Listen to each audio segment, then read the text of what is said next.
የፈለካትን ሴት እሆንልሃለሁ ቦቼ። እኔ ምለው በቃ የፈለካትን ሴት በኪዳነ ምሕረት በቃ በኪዳነ ምሕረት እኔን አተካኝ። በቃ ልስተካከልልህ የምትፈልጋትን ሴት ልሆንልህ፣ ግን በቃ በኪዳነ ምሕረት አተካኝ አልኩት። ኤሚዬ ቆይ ችግር የለም እናቴ፣ ቆይ ችግር የለም እሺ። አተካኝ በቃ አተካኝ፣ እኔ አተካኝ። እኔ የምትፈልጋት እኔ በዙሪያ ስለኔና ስለሱ ሚያውቅ በዙሪያ ያውቃል ምን ያህል ዋጋ እንደከፈልኩ። መቤቴን ነው የምልክ አልኩ። ማህተቤን እስከ መበጠስ እናቴ ኪዳነ ምሕረት እስከምለት እስከ መካድ ደርሻለሁ። መቤቴን ነው የምልክ። በቃ ያምሻል። እሺ ደህና ነኝ እናቴ፣ ምንም ይሄ መጥፎ ምታይልም፣ ደህና ነኝ እናቴ። ከዛ በቃ የኔና አንቺ ግንኙነት ልክ አይደለም፣ በቃ አለቀ።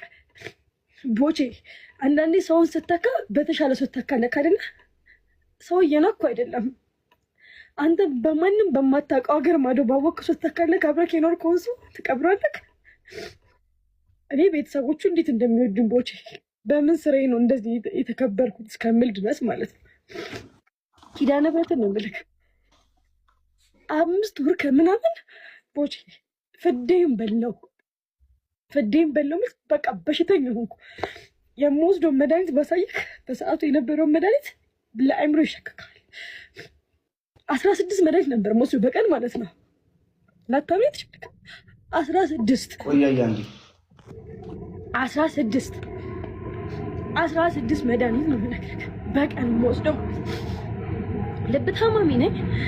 የልቤ ትቦ ጠባብ ነው። ጨጓራ አለብኝ። ስትረስ አለብኝ። ስትረስ ካረገኝ ደግሞ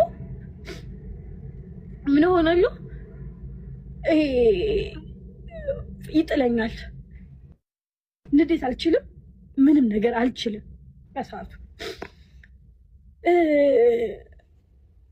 ለመንኩ። የሰው ልጅ ተስፋ ያደርጋል ቦቼ። አጠብቂኝ ቦቼ አጠብቂኝ እና የአንቺ ፍቅር ለእኔ አይገባኝ፣ ፍቅርሽ በዛብኝ ተባልኩ። ሴት ልጅ አታፈቅርም የሚሉ ሰዎች ከኔ ተማሩ። እመቤቴን ሴት ልጅ እባክሽ ቤተሰብሽን እመኝ። በቃ ቤተሰብ እመኑ፣ ቤተሰብ ይታየዋል። ኦኬ 5 ወር ከምናምን ቤት ይሄድ ነበር፣ እመላለስ ነበር። በእናቱ አስለመንኩት፣ በአባቱ እሺ ጁሊ፣ በእናቱ አስለመንኩት። ያልተለመነ ሰው ማን አለ በላይ? ያልተለመነ ሰው ማን አለ በላይ? ይኸው ጨለማ ነው አያሳየኝ የነገውን ብርሃን። ኪዳነ ምሕረትን ነው የምልክ። እሺ ከዛ ምን አልኩኝ? ኪዳነ ምሕረት ክብሯን ትውሰድ። አሁንም ኪዳነ ምሕረት አሁንም ክብሯን ትውሰድ። እንደሱ ያልሆነች ኪዳነ ምሕረት እዚህ ማሚ እየረበሽሽ ከሆነ ወይ ይቅርሽ። አይ ችግር የለም ኪዳነ ምሕረት